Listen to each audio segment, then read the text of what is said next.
The cold is a living thing in this cabin. It seeps through the chinks in the log walls, a persistent whisper against her skin. It snakes along the floorboards, licking at her ankles. Arianth pulls the thin, scratchy blanket tighter around her shoulders. But it's no use. The chill is inside her, a permanent resident in the hollow spaces where warmth used to be. Outside, the wind howls a mournful song through the pines. Each gust sounds like a judgment, a reminder of what she is. Broken. The word echoes in the vast, empty silence of the cabin, in the vast, empty silence of her life, an omega who cannot conceive. A woman deemed useless by her alpha, by her pack, by the world she fled. Zorathus had said it with such casual cruelty, his voice a silken blade that had severed her from everything she knew. "What use is a barren field?" he'd asked, not to her, but to the others, the smirking betas and the fertile omegas who watched her world collapse. She had been cast aside, not with a roar, but with a quiet, suffocating indifference that was somehow worse. So she ran. She ran until the manicured lawns of the packlands gave way to tangled forests, until the scent of manicured civilization was replaced by the raw, honest perfume of damp earth and pine.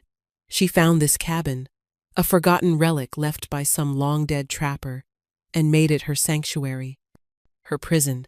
Here, her brokenness is just a fact. Like the rising of the moon or the coming of winter, there is no one to judge it, no one to whisper about it behind their hands. There is only the wind, the trees, and the gnawing loneliness. A sudden frantic scratching at the door jolts her from her reverie. It's sharp, desperate. Claws on old wood. Her heart leaps into her throat, a frantic bird beating against the cage of her ribs. Nothing comes to this cabin. In the year she's been here, she has seen deer, the occasional fox, but nothing that would claw at her door. The sound is too big for a fox, too desperate for a bear. To fear, cold and sharp, floods her veins. It's an old, familiar companion, the fear of an omega alone, unprotected. The fear of a world that has only ever shown her its teeth. She stays frozen, her breath held tight in her chest. Maybe it will go away. Maybe it's just the wind playing tricks, twisting the sound of a branch into something more sinister. The scratching comes again, louder this time, followed by a low, pained sound, a whine that is less a threat and more a plea. It's a sound of profound agony, and it cuts through her fear, snagging on something deeper. Her grandfather's voice, a warm memory in the cold cabin, murmurs in her mind. Compassion costs nothing, Arianth. Indifference costs everything. He had been a healer, a man who saw worth in broken things, who could mend a bird's wing or a wilting plant with his gentle, knowing hands. He would not be cowering behind a door, and her hand trembles as she reaches for the old iron latch. Logic screams at her. Don't open it. You are alone. You are vulnerable. The lessons of her past, the betrayals and the cruelty, all warn her to stay hidden, to protect the fragile peace she has built. But the whine comes again, weaker this time, and it is threaded with a despair she knows all too well. The sound of being left to die, the sound of being unseen. She cannot be the one who turns away. She will not. Taking a shuddering breath, she lifts the heavy latch.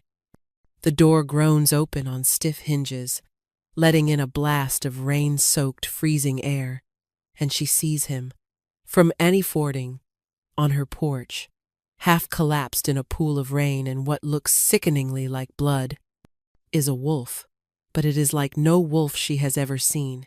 It is colossal, a creature of midnight and shadow, its fur the color of a starless sky.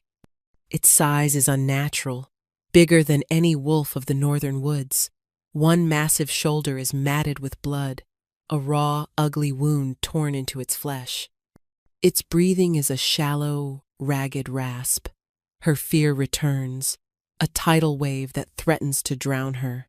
This is a predator, a monster from a dark fairy tale. But then her eyes catch something else. Nestled in the protective curl of the wolf's enormous body, sheltered from the driving rain by his sheer bulk, is a bundle. It's small, wrapped in a strange, moss-like cloth that seems to shimmer faintly even in the dim light, and from the bundle, two eyes stare up at her. They are not the unfocused, milky eyes of a newborn, and they are clear, intelligent, and the color of liquid silver. It's a baby, a human infant, impossibly here, protected by a dying beast on her doorstep. The wolf lifts its head, a monumental effort. Its eyes, the same piercing silver as the child's, meet hers. There is no malice in them, only exhaustion, agony, and that same desperate plea she had heard in its voice. Help us. The dilemma tears her apart. Her mind, conditioned by years of trauma, screams at her to slam the door, to bolt it, to hide until this nightmare has passed. An alpha predator and a child. It could be a trap, a glamour, some dark magic meant to lure her to her doom. But her heart, her broken, useless heart, it sees something else. It sees a protector, spending its last ounce of strength to shield its charge.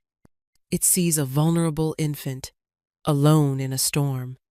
It sees the very thing she was denied, someone choosing to help, to shelter, to care, even at the cost of their own life. The rain plasters her thin nightgown to her skin, the cold seeping into her bones. But in that moment, a different kind of warmth sparks within her, a defiant ember of compassion. She will not be like Zorothus. She will not be like the pack that turned its back. She will not let another creature die alone and unseen on her doorstep. Okay, she whispers, the word, a puff of white in the frigid air. The sound is small, fragile, but it is a promise. Okay, I'll help you. The wolf's massive head sinks back to the wooden planks of the porch, a silent surrender. He is trusting her. This monster, this king of the forest, is placing his life and the life of his child in the hands of a broken Omega. The choice is made. Her first instinct is the child. Always, the most vulnerable first. Her hands shake, but her movements are sure as she stoops, her bare feet recoiling from the icy, wet wood of the porch. The rain is relentless, turning her hair into dark, dripping strands that cling to her face. It's all right, she murmurs, her voice meant to be soothing, though it trembles. I'm not going to hurt you. She reaches for the baby. The giant wolf lets out a low, guttural growl, a sound that vibrates through the floorboards and up her spine. It's a warning, weak, but still potent with threat. I know, she says, speaking to the wolf now, her eyes locked on his. I know. I'm just taking him inside, out of the cold. I'll come back for you. I promise. She doesn't know if he understands words, but he seems to understand intent. The growl subsides into a ragged sigh. His silver eyes watch her every move, a silent, pained sentry. She lifts the baby. He's impossibly light, yet feels dense with a strange, quiet energy. The moss-like cloth is soft and warm to the touch, repelling the rain. It smells of deep forests and clean earth. The baby doesn't make a sound, just watches her with those unnervingly wise eyes. She carries him inside, her heart a frantic drum. She places him gently in the center of her cot, the only soft place in the one-room cabin, and pulls her blankets around him. He blinks slowly, looking around the dim, unfamiliar space without a hint of fear. Then she turns back to the door, to the monster waiting on her porch. But this is the harder part, the terrifying part. She grabs the thick bearskin rug from in front of the cold hearth. It's heavy, but it's the only thing she can think of. Dragging it onto the porch, She kneels beside the wolf. Up close, he's even bigger, a mountain of muscle and fur. The smell of wet animal, blood, and ozone from the storm fills her senses. "I have to move you," she says, her voice low. "It's going to hurt. I'm sorry." Getting him onto the rug is a nightmare. He's a dead weight, an impossible burden. She pushes and pulls, her muscles screaming in protest.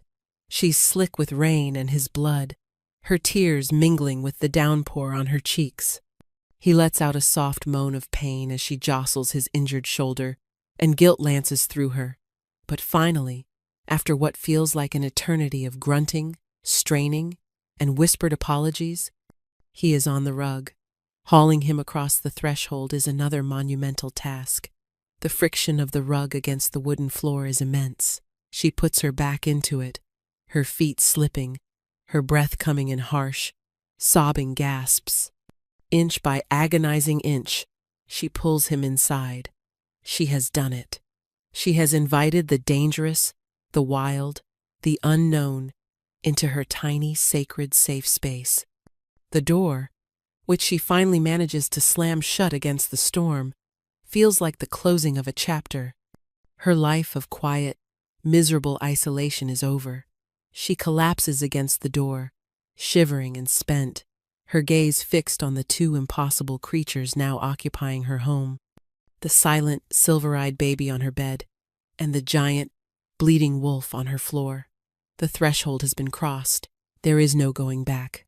The first 24 hours are a blur of frantic, terrified caretaking.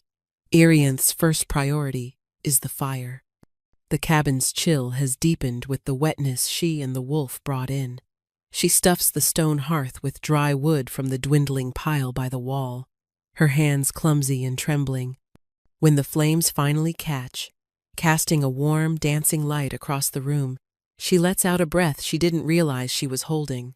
The light illuminates the wolf's wound, and she feels a fresh wave of nausea. It's worse than she thought, a series of deep, parallel gashes, as if from the claws of some even larger beast. The edges are ragged and dark, and the bleeding, while slow, is persistent. Her grandfather's lessons surface from the depths of her memory to clean the wound, stop the bleeding, prevent the fever. She boils water, her movements becoming more automatic, more purposeful. She tears strips from one of her few spare shifts, creating clean bandages. In a small wooden chest at the foot of her cot are the herbs she gathers, a habit ingrained in her by her grandfather, yarrow, to stop the bleeding, willow bark, for the pain and fever, moss, dried and pounded, to pack the wound and keep it clean. Approaching the wolf is terrifying. He is unconscious, or close to it, but his sheer size is a constant primal threat. His chest rises and falls in shallow, uneven breaths. "I'm going to clean this," she whispers, more to herself than to him. "It's going to be all right." She dips a cloth into the hot water, wrings it out, and gently, so gently, begins to dab at the edges of the wound. The wolf flinches, a muscle twitching in his massive flank, and a low growl rumbles in his chest, a subconscious warning. "Shh," she soothes, her voice barely audible. "I know. I'm sorry, but I have to." She works for over an hour, cleaning away the blood and grime, her stomach churning at the sight of torn muscle and flesh. His fur is thick and coarse beneath her fingers, except where it is matted with blood. As she cleans, she notices something strange. The flesh seems to resist infection, the edges of the wounds unnaturally clean despite the filth they were exposed to. She crushes the herbs, making a poultice that she carefully applies, packing it into the deep gashes. His skin is hot to the touch, a fever already setting in. She bandages him tightly, her work clumsy but functional, with the wolf tended to for now. She turns her attention to the baby. He has not made a sound. He just lies on her cot, wrapped in her blankets, his silver eyes following her every move. He seems content, watchful. It's deeply unsettling. Babies are meant to cry, to fuss, to demand.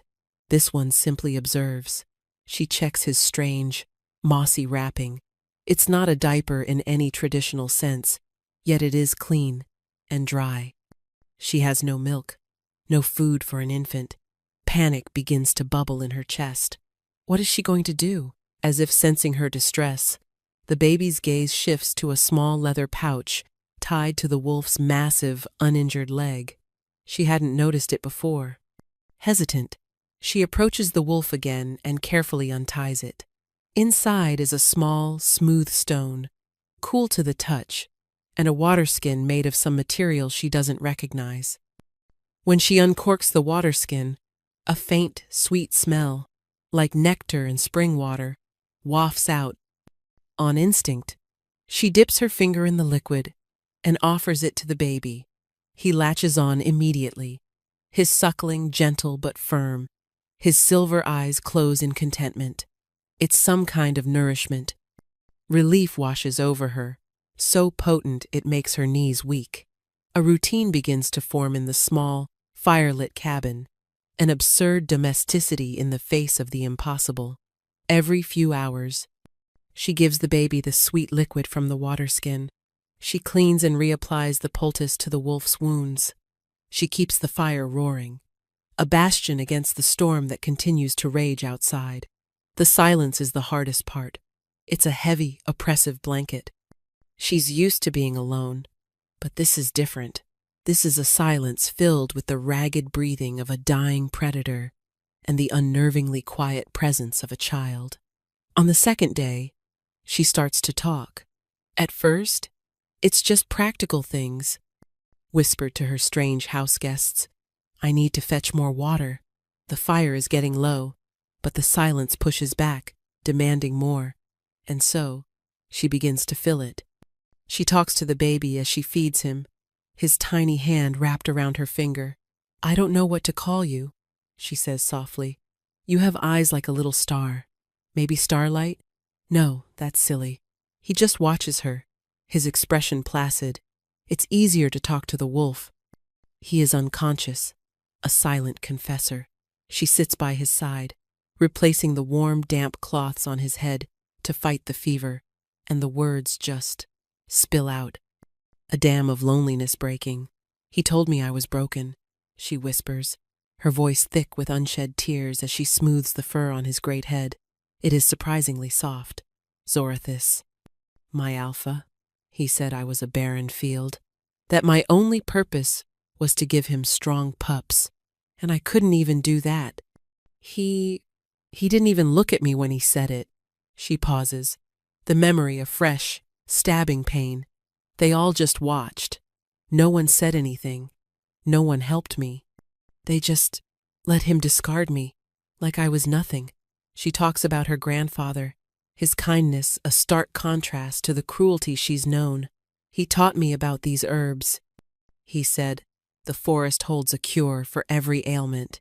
If you only know how to listen to it, he would have known what to do for you.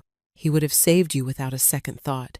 She tells the wolf about her dreams, the ones where she has a child of her own, a dream that turned to ash in her mouth. She speaks of her fear, her shame, the deep, abiding certainty that she is flawed beyond repair. She pours all her pain and loneliness into the quiet space between them, and in return, there is only the soft sound of his breathing. It's more comfort than she has had in years. But on the third day, something impossible happens. She is changing his bandages, cleaning the wounds as she has been doing tirelessly. The fever still rages, but he seems stable. As she peels back the old poultice, she gasps. The gashes, which were deep and angry 2 days ago, are no longer raw. New skin, pink and healthy, has begun to knit the torn flesh together. The healing is happening at a rate that is not just unnatural, it's miraculous. A wound that should have taken weeks, if not months, to heal, if it didn't fester and kill him first, looks as if it has been healing for a week or more. She stares, her mind refusing to process what her eyes are seeing. This is not normal. This is not possible. Her gaze darts from the wolf's impossibly healing flesh to the baby on the cot. He is watching her, as always, and for a fleeting moment, she thinks she sees a flicker of something in his silver eyes. Satisfaction, reassurance. She shakes her head, trying to clear it. She's tired. She's hallucinating from lack of sleep and stress. That has to be it. But she knows it isn't. These creatures are not what they seem. The wolf is not just a wolf. The baby is not just a baby. She is in the presence of something far beyond her understanding. The fear is still there, a low hum beneath the surface. But something else is growing stronger. A sense of wonder. A feeling of profound connection to these strange, silent beings. Her fear of the wolf has been slowly, imperceptibly, replaced by something else. Protectiveness, comfort. The sheer, solid presence of him in her small cabin has become grounding. He is a bastion of quiet strength, even in his injured state. That evening, exhausted, she doesn't retreat to her hard wooden chair to watch over them. Instead, she sinks to the floor beside the wolf, leaning her back against his warm, solid flank. His fever has lessened. His fur is just a pleasant warmth against her skin. She expects him to stir, to growl at the familiarity. He does not. His breathing remains deep and even, and hesitantly, she reaches out, her fingers trembling slightly, and rests her hand on the thick fur of his back. It's a tentative, questioning touch. The first time she has touched him without the purpose of healing. The contact sends a strange jolt through her, a current of warmth that has nothing to do with the fire. It feels right. As if a missing piece of her has clicked into place. A sense of safety, profound and absolute, washes over her. She feels more protected resting against this giant predator than she ever did in the heart of her pack. Surrounded by so-called protectors, her fear is gone. In its place, a fragile, tender shoot of belonging begins to unfurl in the barren field of her heart. She falls asleep there, curled against his side, her hand resting in his fur, while the silver-eyed baby watches them from the cot in the warm, flickering light of the fire. A week passes in this strange, new rhythm. The world outside the cabin ceases to exist. There is only the fire, the quiet baby, and the healing wolf. Irianth finds a peace in the routine, a purpose in the simple, demanding tasks of care. She talks to them constantly, filling the cabin with the sound of her voice, sharing stories of her childhood, her fears, her faded dreams. They are the best listeners she has ever known. The wolf, whom she has started calling Shadow in her mind for his dark coat, is growing stronger.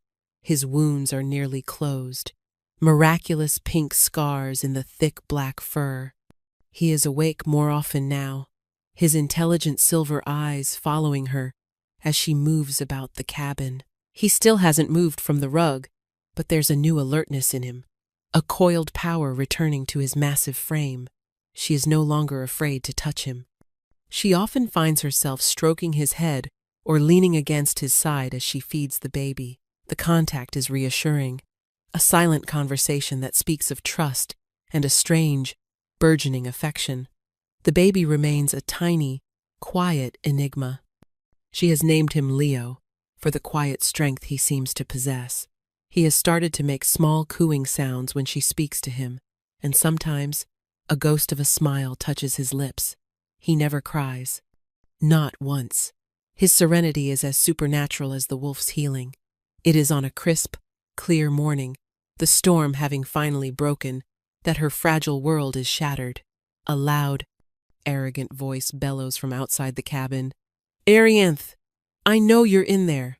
Stop this foolishness and come out." Her blood runs cold. She freezes, a bowl of warmed herb water in her hands. She knows that voice.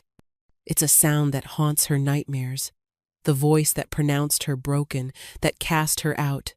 Zorathis, How? How could he have found her?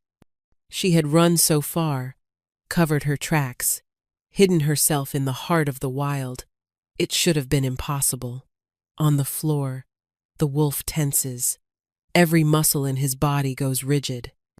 A low, menacing growl, far more powerful than any he has made before, rumbles deep in his chest.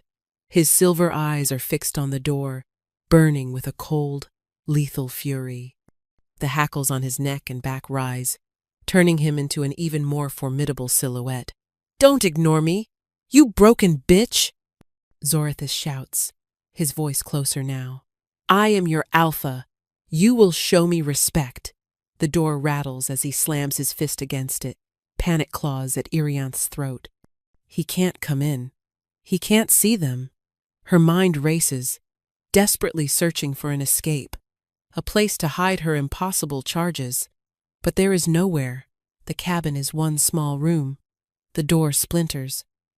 With a loud crack, the old wood gives way, and Zorithus stumbles into the cabin. He is just as she remembers him, tall, handsome in a cruel way, with an aura of arrogant authority. His eyes scan the room, widening in surprise at the domestic scene, then narrowing with contempt as they land on her. "There you are," he sneers, "living in this hovel. Did you really think you could hide from me? You embarrassed me, Arianth, my Omega, running off like some feral stray. I'm here to take you back." He takes a step towards her, his hand reaching out to grab her arm. Arianth flinches back, but she is frozen by the same terror that always seized her in his presence. But she is not the only one in the room, with a speed that seems to defy the laws of physics. The wolf moves. One moment he is lying on the rug, the next he is a blur of black shadow and incandescent rage, launching himself between Arianth and Zorithus. He doesn't make a sound, no bark, no snarl, just silent, deadly motion. He slams into Zorithus's chest with the force of a battering ram, sending the alpha flying backwards out of the cabin to land in a heap in the mud. Zorithus screams, a sound of pure terror and pain, and the wolf stands over him, a terrifying specter of retribution. His lips are peeled back from teeth like white daggers. His silver eyes are not just angry, they are ancient and full of a king's wrath. He is the embodiment of primal, protective fury. Zorithus, panicked and humiliated, scrambles backward in the dirt. His hand fumbles at his belt, pulling free a large hunting knife. The blade glints in the morning sun, and Arianth sees the faint, sickly etchings along the edge. Silver. "Get back, you beast!" Zorithus shrieks, brandishing the knife. The wolf does not hesitate. He lunges again, aiming not to kill, but to disarm, to neutralize the threat. He snaps his powerful jaws around Zorithus's wrist. Bones crunch. Zorithus howls in agony, the knife falling from his nerveless fingers. But in his panicked, flailing struggle, Zorithus manages to swipe wildly with the blade. It's a clumsy, terrified blow, but it finds its mark. The silver edge slices deep into the wolf's side, just below his ribs. A sound tears from the wolf's throat, a sound of pure, unadulterated agony that is nothing like the pain he suffered from his previous wounds. Smoke, acrid and foul, steams from the new injury. The silver is poison, a searing, corrupting venom to his very essence. Daddy stumbles back, shaking his massive head as if trying to clear it. His legs tremble. Zorithus, seeing his chance, scrambles to his feet, clutching his broken wrist. He gives Arianth a look of pure hatred and terror, then turns and flees into the woods, crashing through the undergrowth like a panicked deer. The wolf watches him go, then sways on his feet. He takes a staggering step back towards the cabin door, his eyes finding Arianth's. The fury is gone, replaced by a look of profound pain and a dawning horror. Then his legs give out. He collapses onto the muddy ground, his body convulsing, The wound in his side sizzles, the smoke growing thicker. Arianth is jolted from her stupor. The sight of him, her protector, brought down by the very man who broke her, ignites something fierce and new inside her. It's not fear, it's rage. Without a single thought for her own safety, without a moment of hesitation, she runs to him. She drops to her knees in the mud beside his shuddering form. "No," she whispers, her voice raw. "No, you don't." She doesn't know what to do. Her herbs, her knowledge, they are useless against this magical poison. All she knows is that she cannot let him die. She doesn't know if Zorithus is gone for good, if he will return with others. She doesn't care. She does the only thing she can think of. She shields him. She throws her own small body over his massive, twitching one, covering the silver-burned wound with her torso, as if her flesh and blood could somehow absorb the poison or protect him from further harm. It is a primal, selfless act, driven by an instinct she didn't know she possessed. "I've got you," she sobs into his smoky, twitching fur. "I'm here. I won't leave you." She holds him tight, a fragile human shield for a supernatural king, her own past trauma and fear burned away in the fiery crucible of her fierce, desperate compassion. She will not let him be unseen. She will not let him die alone. Not while she has breath in her body. From the world beneath her dissolves into a disorienting chaos of sensation. The wolf's body shudders violently, the convulsions racking his huge frame. A strange heat radiates from him, so intense it's like lying on hot coals. The acrid smell of burning and magic is thick in the air, choking her, and then she hears it. A sound that will be seared into her memory forever. The wet, sickening crack of bones breaking and resetting. It happens again and again, a rapid, horrifying series of snaps and crunches beneath her. She cries out, a mixture of terror and his name, the name she gave him in her heart. Shadow! His form shifts, contorting in ways that are unnatural, impossible. It feels as though the very mountains are moving under her. The coarse fur recedes, replaced by something smoother, warmer, skin. A strangled gasp escapes her lips. She pushes herself up, scrambling back on her hands and knees, her eyes wide with disbelief and horror. Where the giant black wolf lay dying, there is now a man. He is naked, sprawled in the mud and grass, where his animal form had collapsed. His body is a tapestry of lean, powerful muscle, corded and strong, even in this state of extreme distress.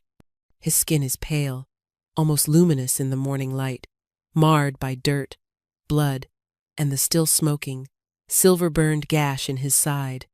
His hair is as black as the wolf's pelt, long and tangled, fanning out around his head. He groans, his head rolling to the side, and he opens his eyes. They are the same eyes, the same intelligent, piercing, liquid silver eyes as the wolf, the same eyes as the baby. Arianth's mind simply stops. It cannot compute, but the world tilts on its axis, logic and reason shattering into a million pieces. A wolf, a man, the baby, the silver eyes. He looks at her. His gaze is hazy with pain, but it is focused, locked on her. His lips, pale and drawn, part. A single word escapes, a rough, guttural rasp that is more an exhalation of breath than a sound. Mine. The word hangs in the air between them, electric and absolute. It sinks into her bones, into her very soul, with a resonance of deep, undeniable truth. It is not a claim of ownership. It is a statement of fact, a recognition. Her heart stutters, then begins to beat a frantic, new rhythm. He struggles to speak again, his voice raw with agony. The silver. It forces the change, breaks the hold. He coughs, a racking sound, and a trickle of blood appears at the corner of his mouth. My son. Is he safe? His son. Leo. It all clicks into place with a terrifying, breathtaking clarity. The alpha protector, the impossibly calm baby, the shared silver eyes. He wasn't just protecting a random infant. He was protecting his own child. He's inside. She manages to whisper, her voice sounding thin and distant to her own ears. He's safe. A wave of relief washes over the man's features, softening the sharp lines of his pain. He tries to push himself up, but collapses back with a gasp, his hand instinctively going to the silver wound. "They attacked my convoy," he grits out, his words fragmented.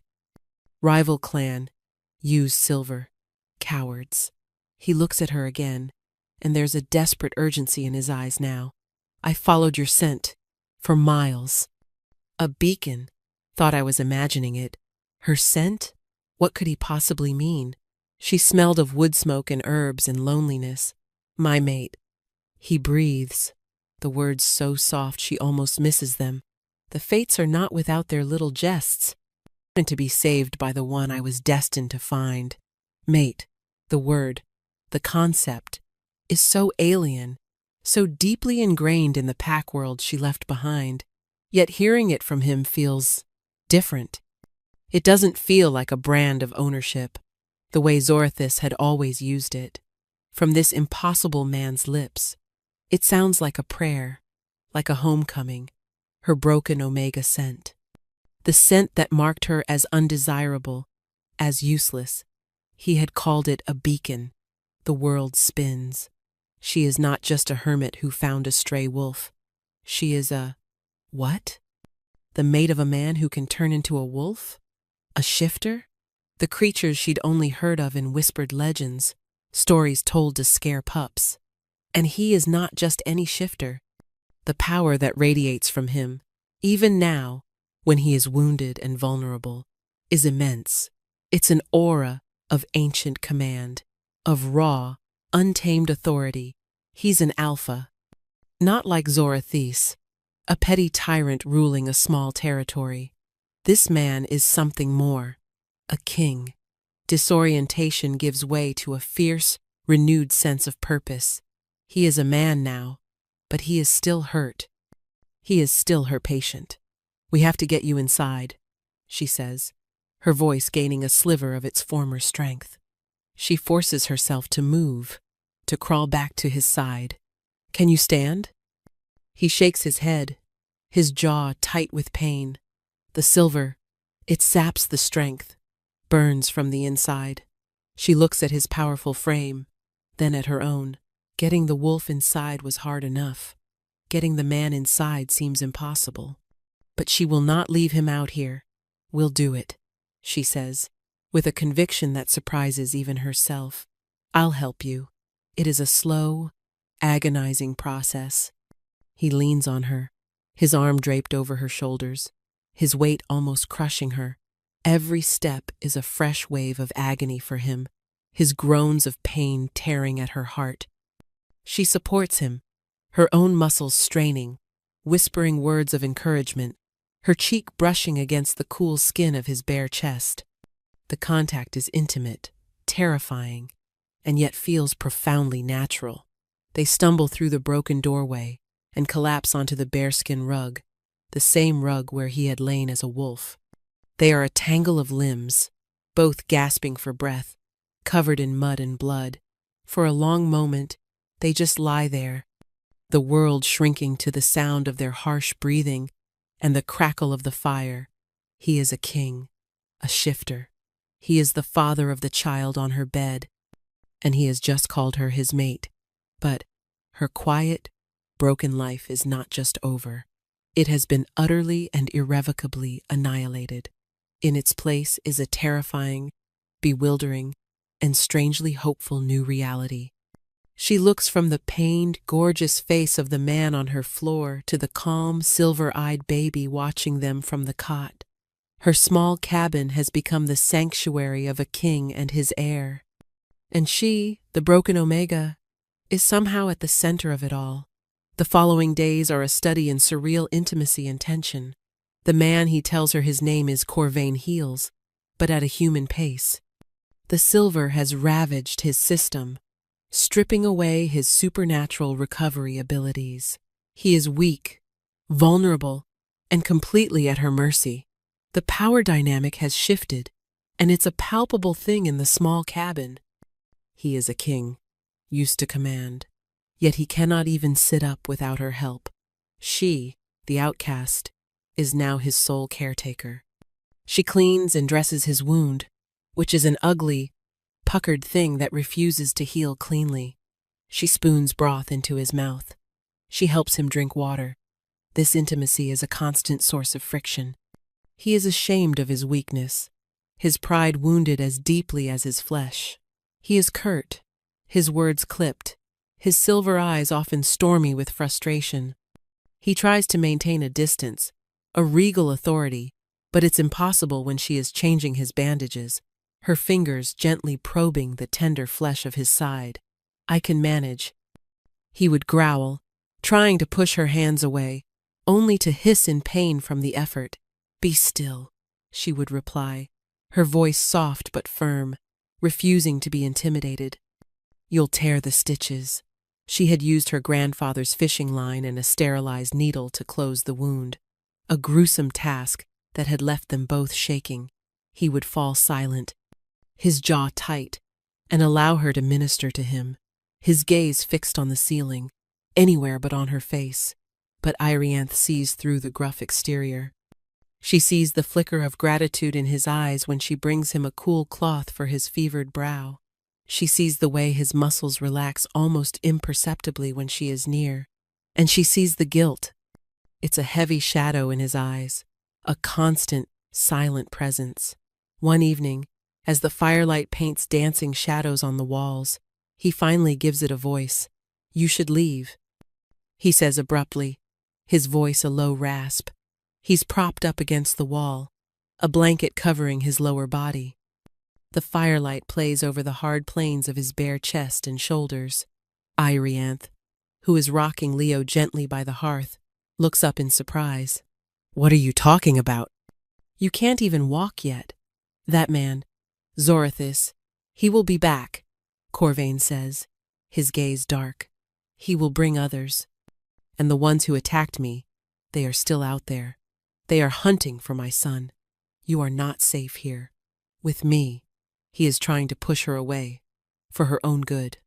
The thought is so foreign, so contrary to every experience she's ever had with an alpha, that it takes her a moment to process. Zorothis had only ever thought of his own needs, his own pride. Corvain, a king, is thinking of her safety. A year ago, she would have listened. She would have run. The timid, broken Omega she used to be would have fled from this new terrifying danger. But she is not that woman anymore. "No," she says, her voice quiet but unyielding. She sets the sleeping Leo back in his makeshift cradle, a wood box she lined with her softest rags.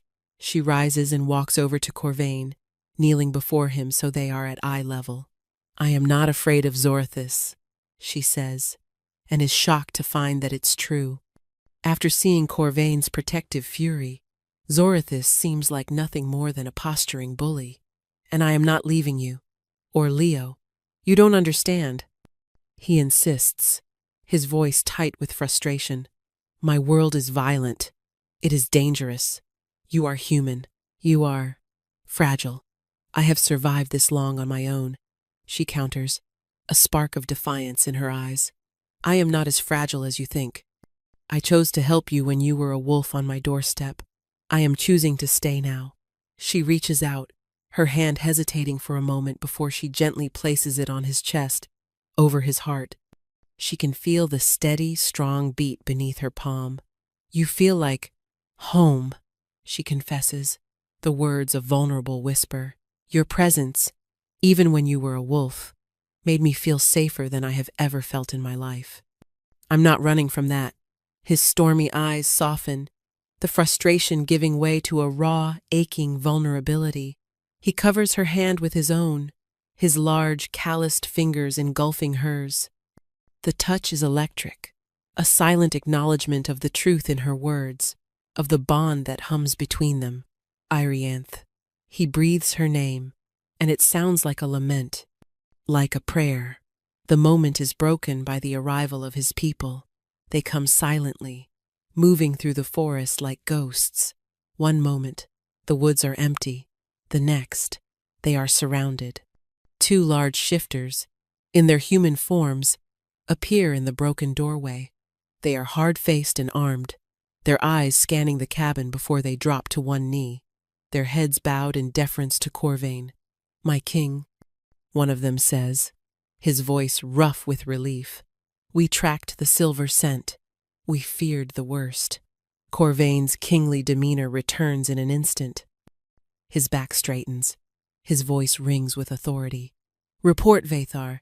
The attackers were from Forath's clan. They scattered after you fell. We have secured the prince."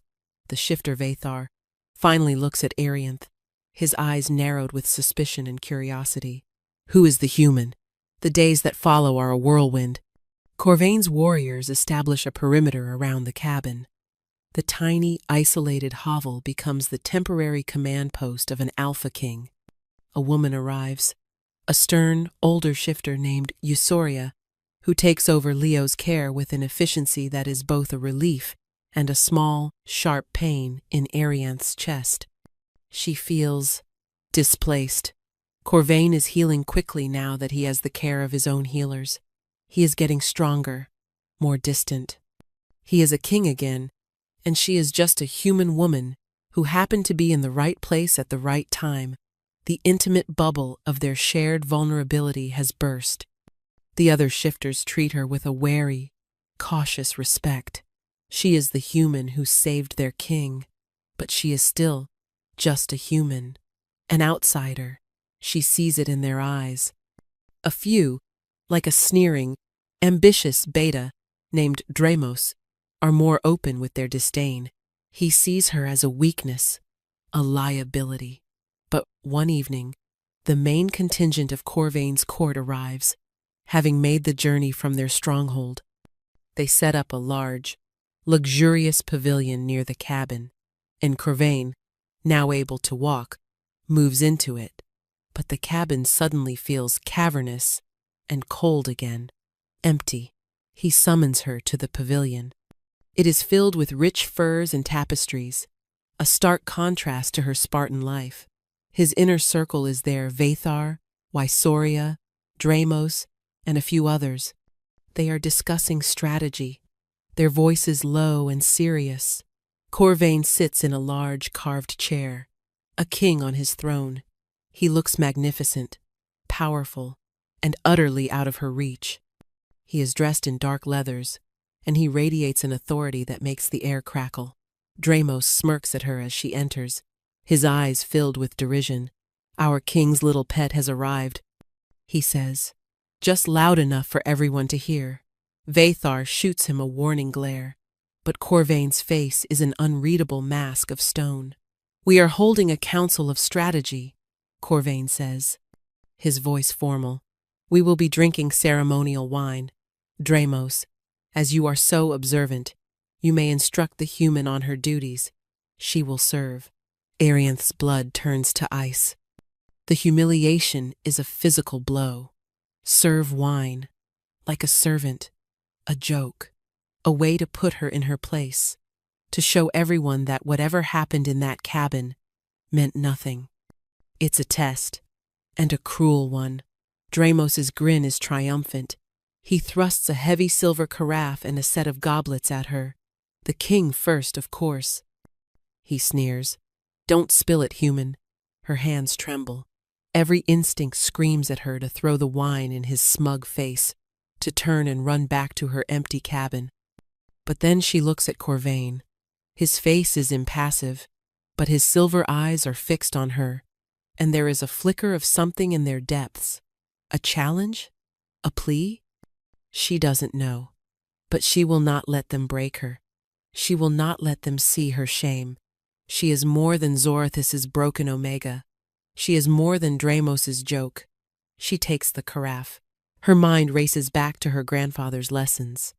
The forest holds a cure for every ailment, even those of the spirit.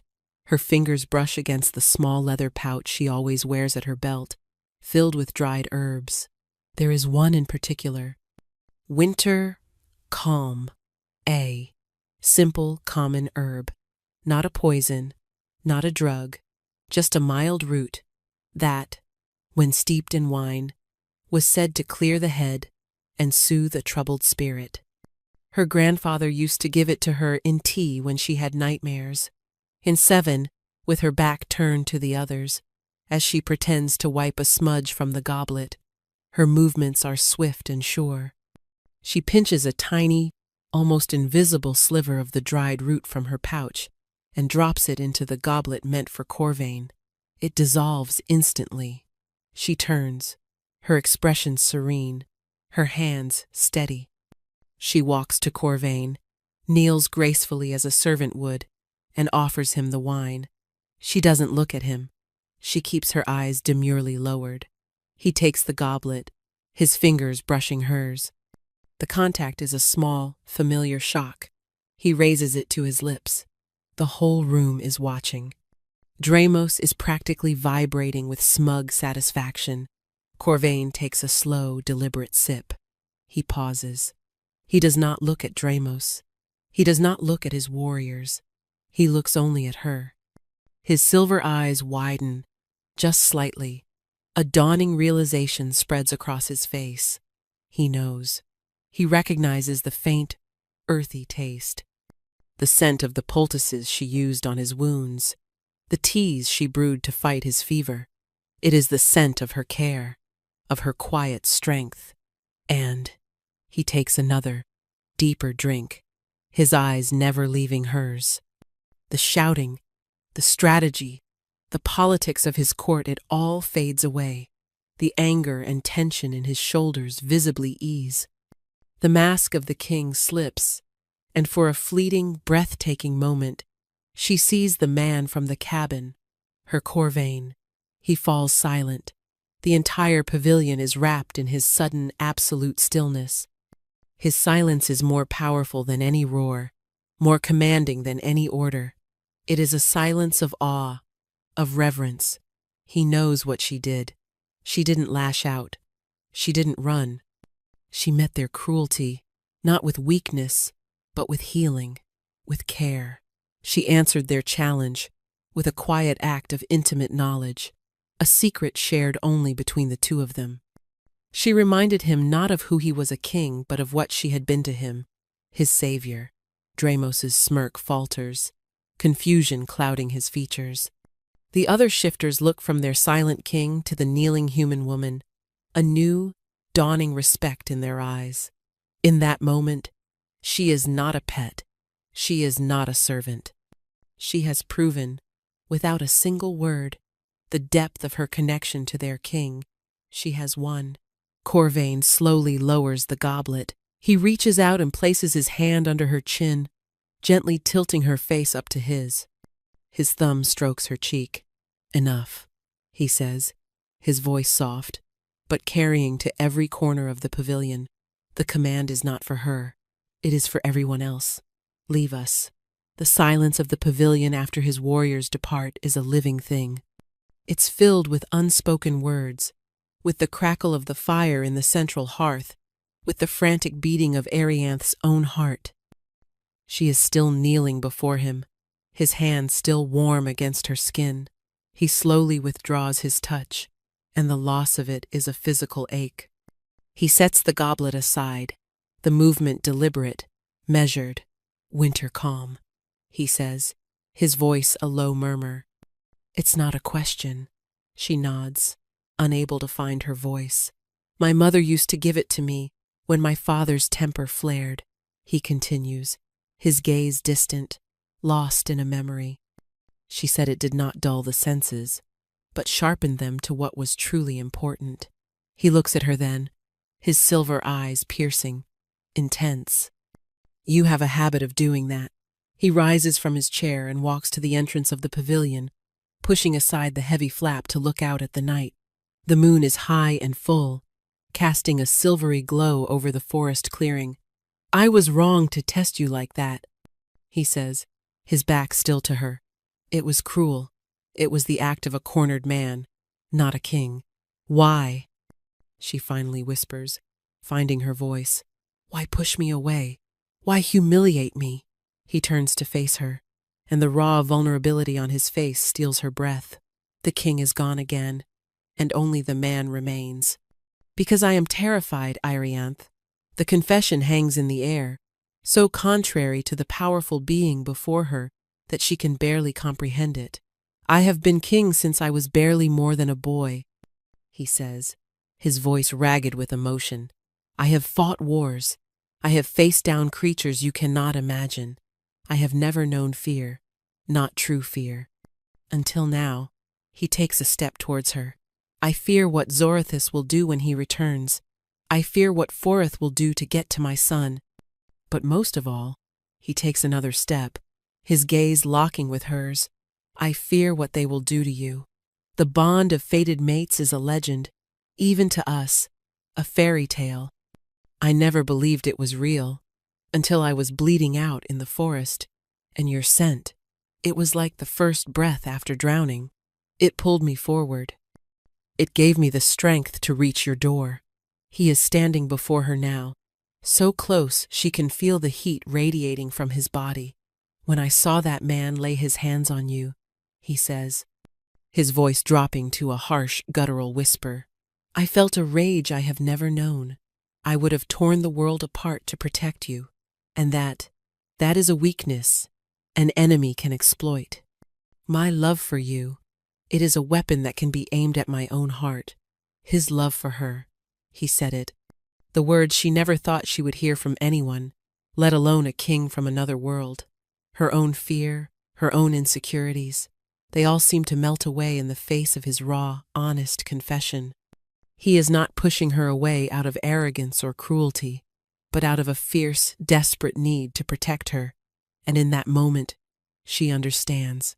He has spent his life being strong for everyone else. It is her turn to be strong for him.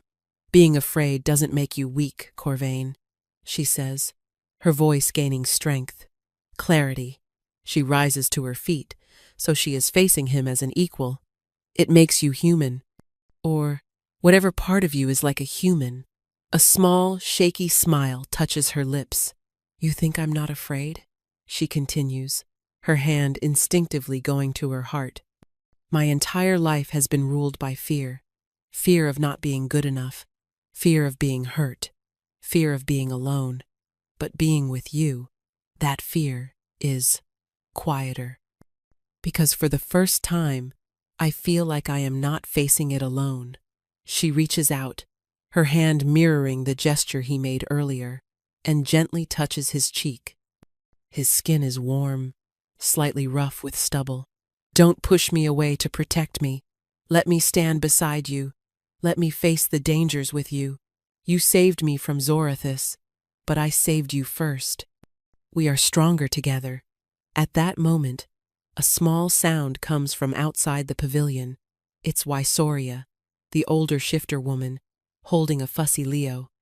The baby isn't crying, but he is squirming, his little face wrinkled with discontent. Forgive me, my king, Wysoria says, bowing her head. He will not settle. He keeps reaching. I think he wants his mother. Wysoria's eyes flick to Arianth. It is not an accusation, but a simple statement of fact. In the eyes of this child, she is mother. Arianth moves to take Leo, but Corvain stops her, his hand on her arm. He takes his son from Wysoria himself. He holds the baby awkwardly at first, a powerful king unused to such a small, fragile bundle. Leo fusses, his tiny fists waving, until his gaze lands on Arianth. He immediately calms, his little body relaxing. And then, he does something that seals all their fates. He reaches out a tiny hand, his fingers uncurling. He doesn't reach for Corvain. He doesn't reach for Arianth. He reaches into the space between them, his fingers brushing against Corvain's chest, and then, with unerring certainty, stretching out to touch Arianth's hand. He links them, his father and the woman who saved them. A single, perfect tear traces a path down Irianth's cheek. Corvain looks from his son's hand to Irianth's face, his expression one of profound, heart-stopping awe. The last of his defenses crumble, the weight of his crown, the burden of his fear, it all falls away. He is right, Corvain whispers, his voice thick with an emotion so deep it seems to shake his very soul.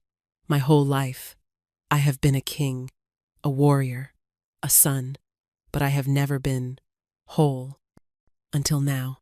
Until you. He leans in, his forehead resting against hers. He smells of leather and pine and the cold night air. I love you, Irianth, my mate, my healer, my queen. I love you. She breathes back, the words feeling as true and essential as breathing, and then he kisses her. It is not a kiss of passion, not yet. It is a kiss of reverence, of sealing a bond that was forged in desperation and trust.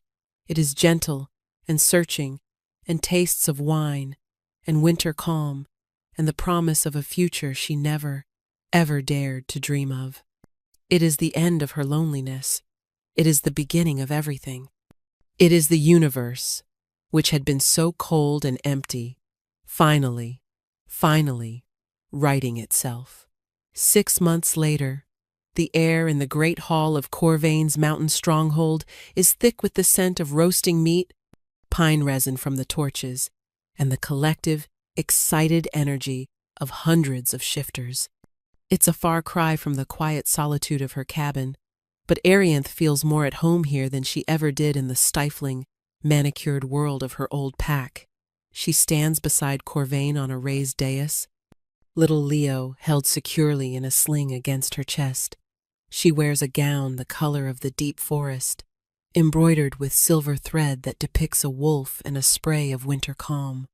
She is not Irianth, the broken Omega, anymore. She is Irianth, the Luna Queen. It has been a tumultuous 6 months. Zorithis had returned, as Corvain predicted, with a small band of hunters from her old pack, their minds filled with his poison about a feral beast who had stolen his Omega. They were met not by a lone woman, but by Corvain's elite guard. It was not a fight. It was a swift, decisive judgment. The final confrontation had happened not in the forest, but here, in this very hall. Zorithis, captured and dragged before the king, had finally seen her. He saw her standing beside Corvain, confident and serene, with the heir to a kingdom in her arms. He saw her not as his broken property, but as a queen, beloved and revered. The shock and humiliation on his face had been her true victory. She didn't need to say a word. Corvain had banished him, stripping him of his alpha status and sending him into the desolate lands as a lone wolf, an outcast, the very fate he had condemned her to. The justice was poetic.